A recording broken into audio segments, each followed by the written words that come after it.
Hello student, welcome to my channel future study line. अभी तक आप हमारे चैनल में नहीं जुड़े हैं तो आप प्लीज़ हमारे चैनल से जुड़ जाइए और सब्सक्राइब करिए।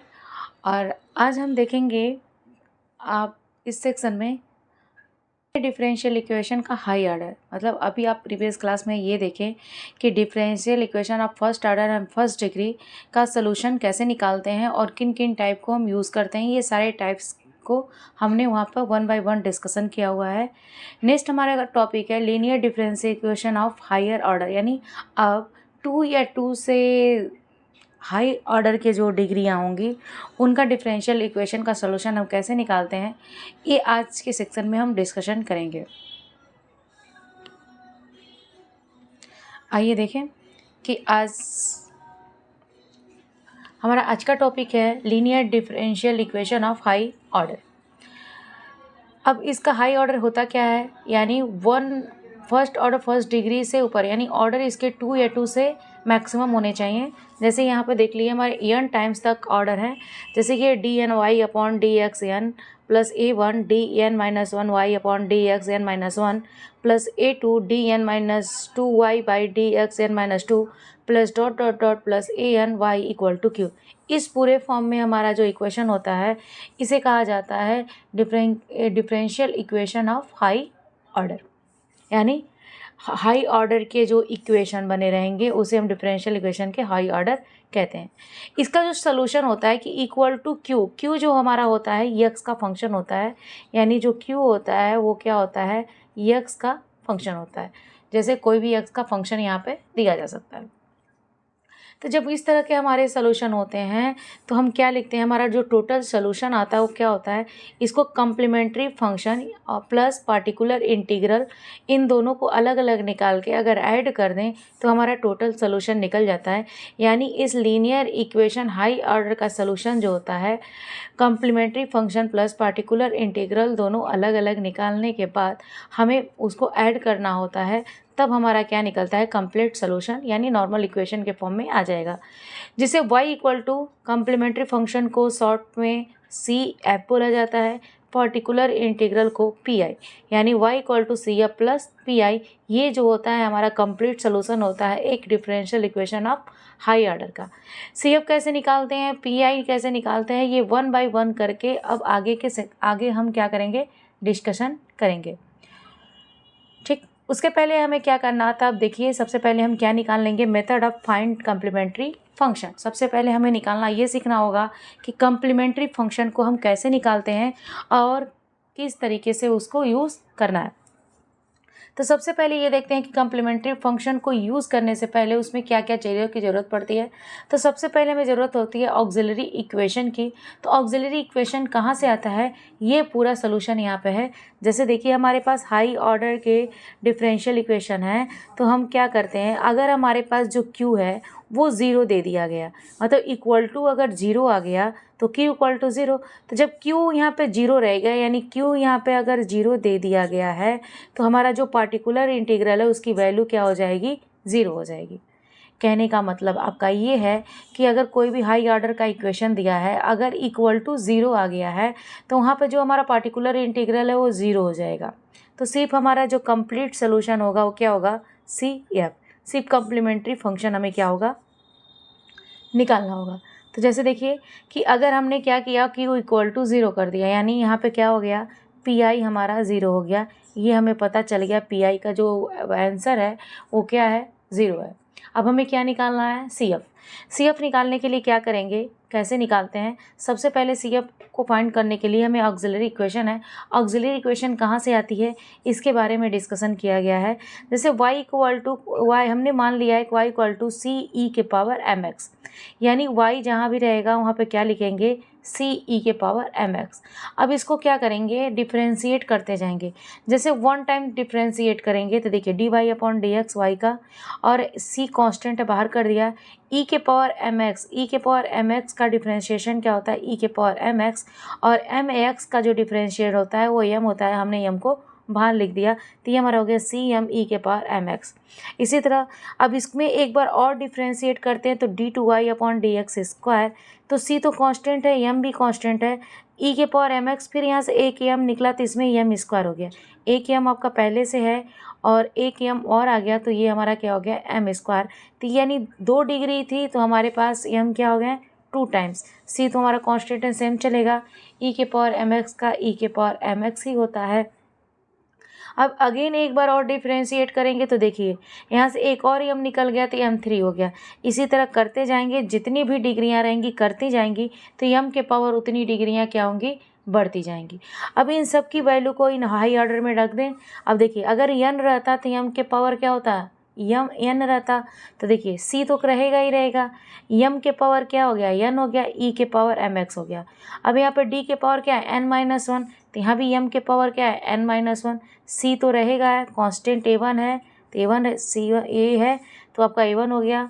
अब देखिए इसके जगह क्या सी तो रहेंगे ही, इस डिग्री को एम के पावर लिख दिए और ई के पावर एम एक्स रहेगा। सेम यहाँ पे देखते हैं a2 है तो a2 लिख दिए। अब एक n-1 है तो सी एम के पावर n-2 ई के पावर एम एक्स। इसी तरह करते हुए जाएंगे तो क्या देख रहे हैं an है और y की वैल्यू क्या है सी ई के power M X equal to क्या है 0, तो हमने इक्वल टू 0 रख दिया। सब में कॉमन क्या है सी भी कॉमन है और ई के पावर एम एक्स क्या है सब में हमारे कॉमन है। हम सब में से बाहर निकाल दे तो क्या बच रहा है एम के पावर एन प्लस कॉन्स्टेंट जो कोफिशिएंट दिया हुआ है a1 एम के power m-1 plus a2 m के power m-2 plus dot dot dot an equal to 0। यानी कि और फिर अब देखिए ये पूरे को हमने अगर इसको हम इधर लेके जाएं तो 0 हो गया, तो ये पूरा हमारा क्या आ गया ऑक्सिलरी इक्वेशन।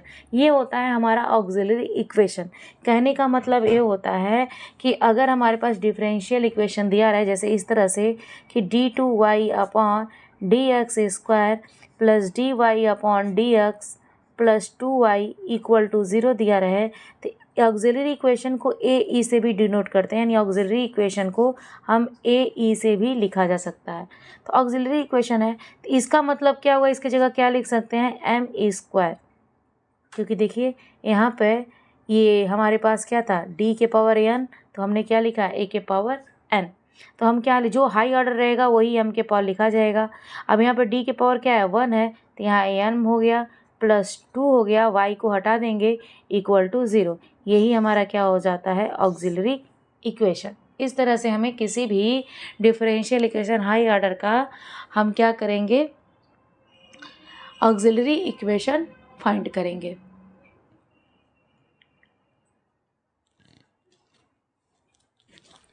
मैट्रिक फंक्शन कैसे डिफाइन करते हैं, कैसे फाइंड करते हैं। और यहाँ पर देखेंगे कोई भी जो ऑक्सिलरी इक्वेशन है वो क्या है एज ए इक्वेशन, यानी एम के रूट्स निकालने हैं। तो जो एम के रूट्स निकलेंगे वो किन किन टाइप्स के हो सकते हैं, या तो रियल हो सकते हैं, इमेजिंग हो सकते हैं, इरेशनल नंबर हो सकते हैं, दोनों कुछ रूट्स इक्वल भी हो सकते हैं। तो अलग अलग रूट्स आते हैं, तो अलग अलग रूट्स पे हम कम्प्लीमेंट्री फंक्शन क्या क्या यूज करेंगे आज यही हम डिस्कशन करेंगे कम्प्लीमेंट्री फंक्शन का। तो आइए सबसे पहले क्लियर करते हैं हमारा जो होता है फर्स्ट केस क्या होता है, मतलब केस नंबर 1 केस क्या होगा कि जो अगर हमारे पास रूट्स होंगे कम्प्लीमेंट आपके ऑक्सिलरी इक्वेशन का roots are real and different,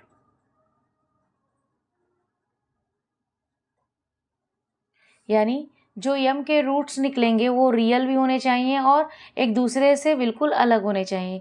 ऐसे कह सकते हैं यम की वैल्यू जो होगी 1 होगी 2 होगी 3 होगी, एक दूसरे से इक्वल नहीं होगी, यानी सारी वैल्यू क्या होंगी डिफरेंट होगी। जैसे अगर यम इक्वल टू क्या आ गया m1 आ गया, m2 आ गया, m3 आ गया एंड सो ऑन, कोई भी आ सकता है, यानी 3 हम वैल्यू ले रहे हैं कि अगर हमारे पास जो यम के रूट्स आए हैं वो m1 m2 m3 है, तो इसका कम्प्लीमेंट्री फंक्शन क्या होगा, कम्प्लीमेंट्री फंक्शन होगा जितने रूट्स रहेंगे उतने कांस्टेंट भी ऐड होंगे, यानी c1 e के पावर m1 x पहले रूट्स का लिखा गया, फिर c2 e के power m2 x plus c3 e के पावर m3 x। तो ये हमारा क्या हो गया कम्प्लीमेंट्री फंक्शन। सोल्यूशन क्या, ये हमारा क्या हो गया कम्प्लीमेंट्री फंक्शन। तो ये जो हमारा कम्प्लीमेंट्री फंक्शन हो गया, अगर ये सारे वैल्यू डिफरेंट हैं तो हमारा ये सारा क्या हो गया, इस तरह से निकलते ऐड होते चला जाएगा। जितने रूट्स रहेंगे उतने ये C1 C2 C3 जो होते हैं, ये जैसे C1 है, C2 है और C3 है, ये क्या है, आर कांस्टेंट हैं। ये हमारे क्या होते हैं, कांस्टेंट। तो जितने रूट्स होते हैं उतने कांस्टेंट के साथ ई के पावर में क्या होते हैं, और रूट्स क्या होते हैं, ऐड हो जाते हैं। ये हमारा केस नंबर फर्स्ट है जिसमें ये बोला गया है कि roots are real and different. Case number 2 में क्या है, जो हमारे रूट्स हैं, roots are real and equal है, यानी बोल सकते हैं कि कोई दो रूट्स आपस में क्या है, इक्वल है।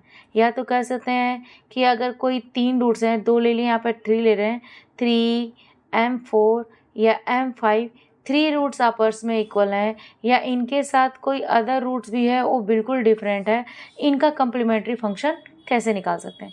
तो कम्प्लीमेंट्री फंक्शन इसका ऐसे निकलता है कि 2 रूट्स अगर इक्वल हैं, तो 2 अगर रूट्स इक्वल हैं, अगर ये 2 है तो ये भी 2 ही होगा, कहने का मतलब ये। तो यहाँ पे क्या होता है, 2 रूट्स हैं तो 2 कांस्टेंट भी होने चाहिए। तो यहाँ पे हो गया C1 + C2x, तो ये हमने लिख लिया C1 + C2x, और यहाँ पे e के पावर क्या हो जाएगा, दोनों में से कोई भी ले सकते हैं, चाहे m1 चाहे m2, हम m1 को चूज़ कर लेते हैं क्योंकि दोनों की वैल्यू क्या है, सेम है। प्लस अब यहाँ पे 3 वैल्यू है, 3 रूट्स है, तीनों वैल्यू इक्वल है, तो यहाँ पे क्या करेंगे, C1 करें, C1 C2 हो चुका है, यहाँ पे क्या हो गया, C3 + C4x + C5x²। जितने कांस्टेंट होते जाएंगे, ऐड होते जाएंगे, उतने ही x की पावर डिग्रियाँ बढ़ती भी जाएंगी। ये 3 है तो 3 हमने कांस्टेंट लिख दिया, और फर्स्ट में कोई x नहीं, दूसरे में x, तीसरे में x²। अब इसमें क्या हो गया, e के पावर, तीनों की वैल्यू अगर 1 है, 1 है, तो तीनों की वैल्यू ऐसे में तो कोई भी एक ले सकते हैं, हम 3 ले रहे हैं। अब देखिए ये सबसे डिफरेंट है m6, तो यहाँ पे हो गया C6 e के पावर m6x। ये हमारा क्या हो जाएगा, कम्प्लीमेंट्री फंक्शन। तो कम्प्लीमेंट्री फंक्शन अगर इक्वल हैं और उनके साथ डिफरेंट भी हैं तो हम इस तरह से क्या कर सकते हैं, कम्प्लीमेंट्री फंक्शन को फाइंड कर सकते हैं। नेक्स्ट केस है हमारा केस नंबर 3। केस नंबर 3 में है कि अगर रूट्स आर कॉम्प्लेक्स नंबर,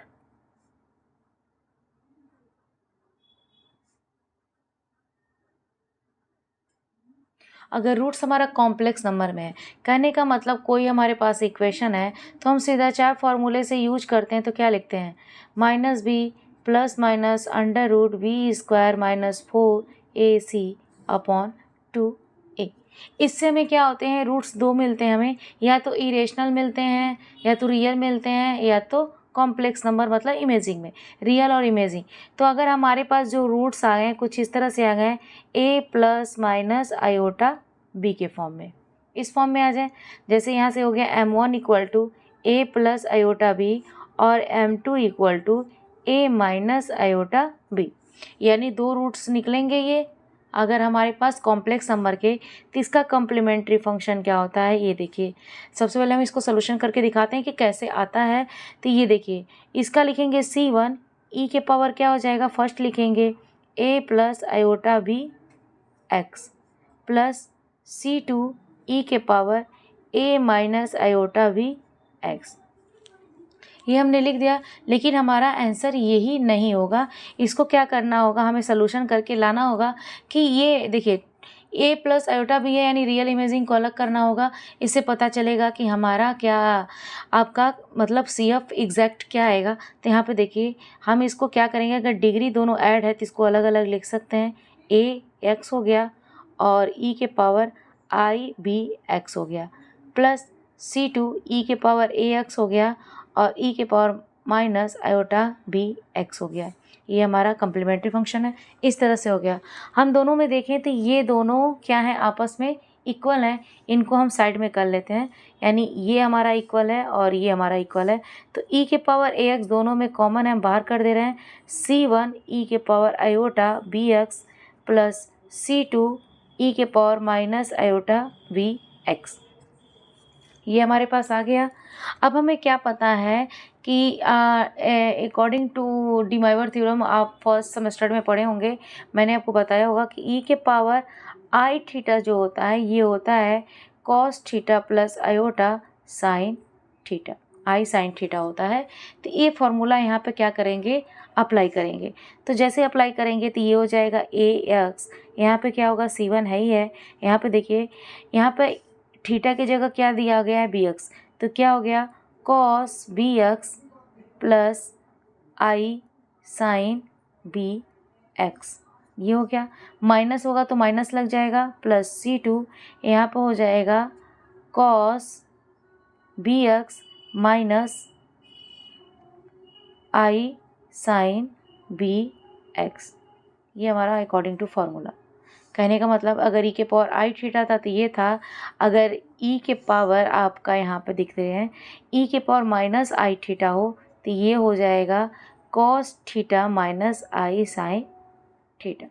ये अप्लाई कर देंगे। हमने यहाँ पे इसके जगह पे ये लिख दिया, इसकी जगह पे ये लिख दिया। अब देखिए दोनों में क्या कॉमन है, ए के पावर ए एक्स बाहर ही है, C1 अब इसको ओपन कर दें सब, C1 cos B X plus iota C1 sine B X plus C2 cos B X minus C2 I sine B X. ये दोनों वैल्यू है हमारी। अब यहाँ पे देखिए ये x हो गया। अब देखिए cos बी एक्स यहाँ भी कॉमन है, cos बी एक्स यहाँ भी कॉमन है, तो हम क्या लिख दे रहे हैं C1 plus C2 cos B X plus, अब देखिए साइन यहाँ भी कॉमन है, साइन बी एक्स यहाँ भी कॉमन है, तो हमारे पास i भी कॉमन है, i को हम बाहर कर दे रहे हैं, तो C1 minus C2 sign B x. अब यहाँ पर क्या कर लेते हैं, इस तरह से लिख देते हैं ई के पावर ए एक्स, दो कांस्टेंट को आपस में जोड़ा सकता है। जैसे अगर हमारे पास C1 प्लस C2 है, अगर इनके जगह पर कोई वर्ड रहता है यानी 2 प्लस 3 रहता तो आप 5 लिख सकते थे, यानी दोनों को ऐड किया जा सकता है, दोनों को सब्ट्रैक्ट भी किया जा सकता है। तो हम एक अलग कांस्टेंट मान लेते हैं दोनों को जब ऐड करते हैं तो हमारे पास कुछ अलग कांस्टेंट आता, तो ए ले लिया, ये हो गया कॉस बी एक्स प्लस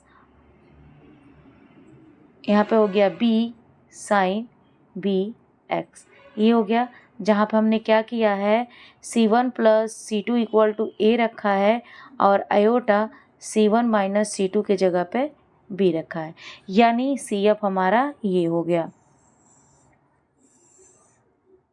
कहने का मतलब कि अगर m equal to A plus minus iota B रहेगा तो इसका कॉम्प्लीमेंट्री फंक्शन क्या होगा, जो e के पावर ए एक्स है तो a वाले पार्ट को यहाँ पे लिख देंगे और b वाले पार्ट को cos बी एक्स के जगह पे और sin बी एक्स के जगह पे लिख देंगे और a भी ऐसे ही रहेगा, यानी ये इसका क्या हो जाएगा कॉम्प्लीमेंट्री फंक्शन। आपको बस यही याद रखना है कि अगर आपके पास कॉम्प्लेक्स नंबर है तो कॉम्प्लीमेंट्री फंक्शन आपको ये यूज़ करना है। इसी तरह से आपका 4 है, 4 भी सेम इसी तरह से सलूशन हो जाएगा। और 4 में क्या है, केस 4 में आपका केस 4 में ये बताया गया है कि रूट्स आर इरेशनल नंबर।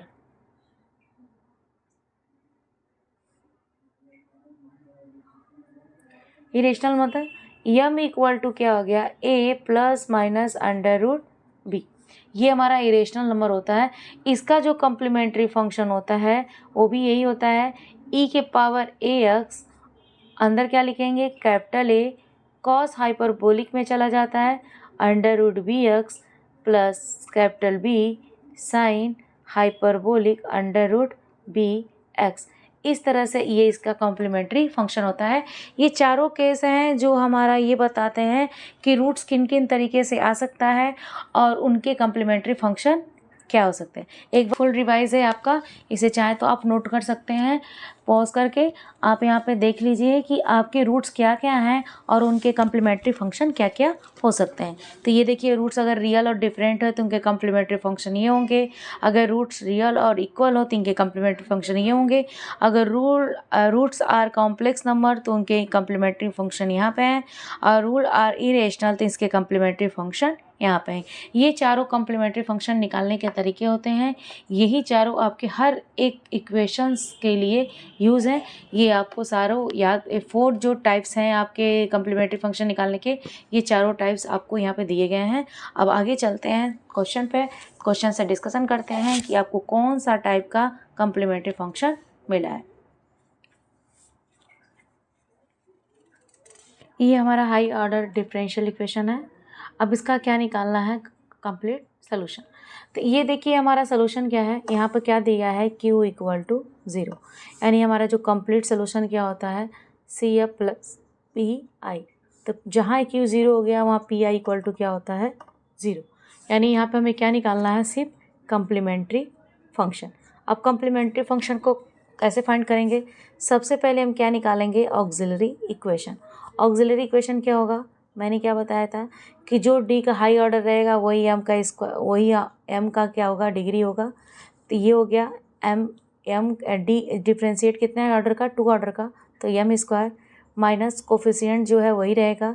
ये ऑर्डर कितना 1, तो एम हो गया, और ये -4 इक्वल टू 0। अब यहाँ से क्या करेंगे, आप इक्वेशन का सोल्यूशन लगाएंगे जो क्वाड्रेटिक इक्वेशंस में लगते हैं, या अदर इक्वेशंस को जो सॉल्व करके उनके रूट्स निकालते हैं, वो आपको आना चाहिए। नहीं आ रहा है तो प्लीज़ कमेंट करके बताइएगा, उसका वीडियो मैं डाल दूँगी ताकि आप लोग को इक्वेशन सॉल्व करने अच्छे से अच्छी तरह आ जाए। अब यहाँ पे देखिए, यहाँ पे इसे कैसे निकालते हैं, इसका सोल्यूशन क्या होगा, इसका सोल्यूशन हो जाएगा आपका M square -4m plus M -4 equal to 0, यानी m -4 और m+1 ये इसका क्या हो जाएगा सोल्यूशन। तो यहाँ से m की वैल्यू क्या हो जाएगी, m -4 equal to 0, m+1 equal to 0, यानी यहाँ पे m की वैल्यू एक आ गई 4 और दूसरी आ गई m इक्वल टू -1। ये दोनों हमारे क्या हो गए, m के रूट्स हो गए। यहाँ पे लिख सकते हैं कि m के रूट्स -1 और 4 हो गए। अब हमें क्या निकालना है, कम्प्लीमेंट्री फंक्शन। कम्प्लीमेंट्री फंक्शन क्या बोलता है कि C1 e के पावर, ये m1 है, ये m2 है। तो ये देखिए हमारा जो आपका कम्प्लीमेंट्री फंक्शन, ये देखिए कि अगर रूट्स हमारे रियल हैं और डिफरेंट हैं, तो ये देखिए स्क्रीन पे दिखाया जा रहा है ये फार्मूला जो है। अब यहाँ पे देखिए ये हो गया -1, m1 की जगह क्या हो गया -1x प्लस C2 e के पावर, m2 की जगह 4 है तो 4x, यानी हमारा आंसर हो गया C1 e के power -x plus C2 e के पावर 4x। ये हमारा कम्प्लीमेंट्री फंक्शन, यानी ये complete solution y equal to, ये हमारा क्या हो गया आंसर। अब इसका देखिए नेक्स्ट क्वेश्चन क्या है, ये हो गया ऑक्सिलरी इक्वेशन, इसका क्या हो गया m square plus 4m plus 4 equal to 0। तो यहाँ से क्या हो जाएगा, m+2 का देखिए ये होल स्क्वायर है equal to 0, m square plus 4m plus 4 equal to किसका होता है, m+2 का होल स्क्वायर। यानी इसको देखिए जितनी डिग्री रहेगी उतने रूट्स रहेंगे। तो यहाँ पे हम क्या कर सकते हैं, m के 2 रूट्स चाहिए, तो ये हो सकता है m+2 और m+2, ये 2 हो गए। तो m के यहाँ वैल्यू क्या आ गए, m+2 equal to 0, m+2 equal to 0। यहाँ से m की वैल्यू क्या आ गई -2, और यहाँ से भी m की वैल्यू क्या आ गई -2, यानी m के जो रूट्स हो गए क्या हो गए -2 और -2। तो यहाँ पे देखिए इसके कम्प्लीमेंट्री फंक्शन क्या हो गए, कम्प्लीमेंट्री फंक्शन आपका हो गया, देखिए दोनों रूट्स क्या हैं, इक्वल है। तो देखिए इक्वल का फॉर्मूला क्या है, तो इक्वल का फार्मूला देखिए सेकेंड वाला, सेकेंड टाइप का क्या है, रियल है और इक्वल है। तो जैसे रियल हो गया, इक्वल हो गया, तो देखिए हमारे पास क्या हो गया, ये C1 प्लस C2x e के पावर -2x, और इसका complete solution y equal to क्या हो गया, C1 प्लस C2x e के पावर -2x। ये हमारा क्या हो गया, कम्प्लीमेंट्री फंक्शन। नेक्स्ट आइए देखते हैं,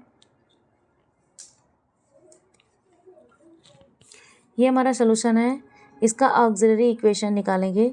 आप d का मतलब समझिए, d इक्वल टू होता है d/dx। तो ये हमारा कम्प्लीमेंट्री सोल्यूशन हो गया, m के power 4 -7m cube plus 18 m square -20 m plus 8 equal to 0। इसका सोल्यूशन जो निकालते हैं कुछ इस तरह से, तो इसमें देखिए कि कुछ कॉमन नहीं दिख रहा है, तो इसमें सबसे पहले क्या करते हैं, यम की जगह पे -1 +1 -2 +2 किस चीज़ तरह से निकालते हैं, जहाँ अगर ये कोई भी वैल्यू रखने से 0 दे देता है तो वो उसका क्या हो जाता है, एक फैक्टर हो जाता है। फिर डिवाइड रूल लगाते हैं और उसको क्या करते हैं, शॉर्ट में करके इसको क्या करते हैं, फैक्टर। तो इसका फैक्टर कुछ इस तरीके से आएगा, इसका फैक्टर आएगा यहाँ पे m-1 और आएगा एक m-2 का होल क्यूब इक्वल टू 0। ये मैं इक्वेशन आपको मैंने बताया कि आप कमेंट करके बताइएगा कि आपको अगर नहीं आते हैं तो उसे हम कैसे सॉल्व करते हैं, ये ज़रूर मैं बताऊंगी। फ़िलहाल इसका सलूशन ये आएगा। आपको इक्वेशन के लिए अलग वीडियो बनाना पड़ेगा, जो कि मैं यहाँ पे डिस्कशन अभी नहीं कर सकती क्योंकि मैं यहाँ पे अभी CFPI पढ़ा रही हूँ। तो इसका मैं अलग से वीडियो बना के आपको डाल दूँगी, आप कमेंट करके मुझे ज़रूर बताइएगा। तो ये देखिए, ये आपका ये हो गया। अब यहाँ से क्या हो गया, m की हमें 4 रूट्स चाहिए, तो यहाँ पे m की वैल्यू 1 आ गई। यहाँ पे देखिए m 3 है, तो m के वैल्यू क्या हो जाएंगे, 2 2 और 2, क्योंकि m के पावर एक 3 है तो ये 3 बार लिखे जाएंगे, तो 3 टाइप्स हो गए। यानी m के हमारे कितने वैल्यू मिल गए, 4, और हमारे पास m की हाई डिग्री कितनी है, 4, यानी हो गए। अब इसका कम्प्लीमेंट्री फंक्शन हमारा क्या हो जाएगा, ये देखिए कम्प्लीमेंट्री फंक्शन होगा c1e⁻x, क्योंकि m1 की जगह क्या है, 1, और यहाँ पे देखिए ये 3 है, तो मैंने क्या बताया था, c1 + c2x + c3x², और ये हो गया e⁻2x 2x। तो ये देखिए मैंने ये आपके ये क्वेश्चन सोल्यूशन में कराए हुए हैं कि 3 टाइप्स अगर बराबर हैं तो ये हमारा कम्प्लीमेंट्री फंक्शन, तो हमारा जो सोल्यूशन हो जाएगा यही होगा c1e⁻x प्लस, और यहाँ पर हो जाएगा c1 + c1x, सॉरी यहाँ पे c1 है तो ये c2 हो जाएगा, ये c3 हो जाएगा और ये c4, तो ये c2 c3x + c4x², और ये हो जाएगा e⁻2x। ये हमारा कॉम्प्लीमेंट्री फंक्शन हो गया और उसका सलूशन।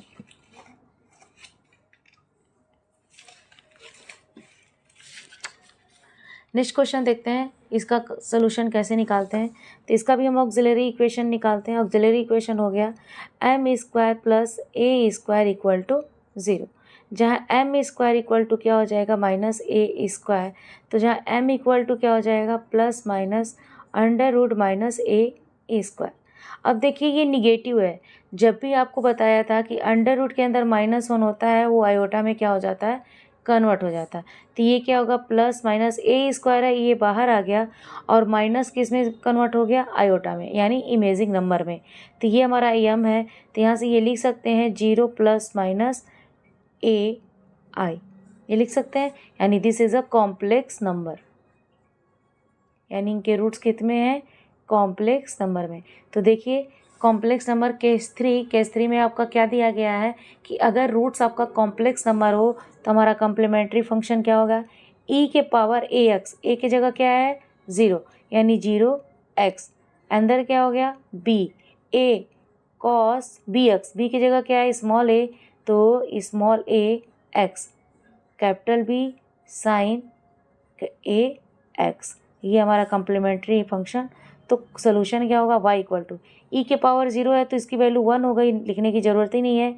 ये होगा a cos small ax plus capital B sine ax। इसको आप ऐसे भी लिख सकते हैं, ये आपका क्या हो जाएगा, कम्प्लीमेंट्री फंक्शन। यहाँ पर ये इसको देखते हैं, ये इसका ऑक्सिलरी इक्वेशन क्या हो गया हमारा, m² - m-1 = 0। इसका फैक्टर हम सीधा चारा फार्मूलास लगाएंगे, यानी ax² + bx + c = अगर 0 हो तो सीधा चारिया फार्मूला क्या कहता है, -b ± √b² - 4ac/2a। तो यहाँ पे देखिए, यहाँ पे a की वैल्यू क्या है, 1, b की वैल्यू क्या है, -1, और c की वैल्यू भी क्या है, -1, अकॉर्डिंग टू फार्मूला। तो यहाँ x की जगह क्या है, यहाँ पे m है, तो m इक्वल टू क्या हो गया, -b और -1 +1 ± √b² -1 का स्क्वायर 1 -4ac a है 1 और c है -1, तो +4/2। इसको सोल्यूशन करेंगे तो 1 ± √5/2, ये हो गया m = 1/2 ± √5/2। ये हमारा हो गया इरेशनल नंबर।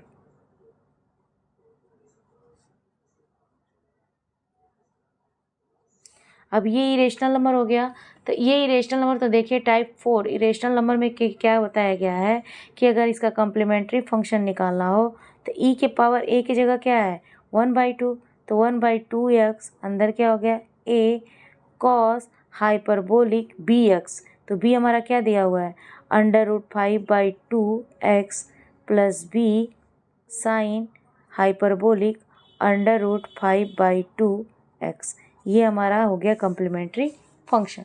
तो इस तरह से हम 1 बाई 1 करके कम्प्लीमेंट्री फंक्शन आपको समझा दिए हैं कि किस तरह का इक्वेशन होगा और किस किस तरह से उनके रूट्स आएंगे और उसको किस केस के अकॉर्डिंग कम्प्लीमेंट्री फंक्शन निकालेंगे और देन उसके बाद हम कंप्लीट सोल्यूशन निकालेंगे। ये हमारा था कम्प्लीमेंट्री फंक्शन फाइंड करना। आगे के क्वेश्चन आगे हम देखते हैं कि हम पार्टिकुलर इंटीग्रल कैसे निकालते हैं। आज के सेक्शन के लिए बाय बाय।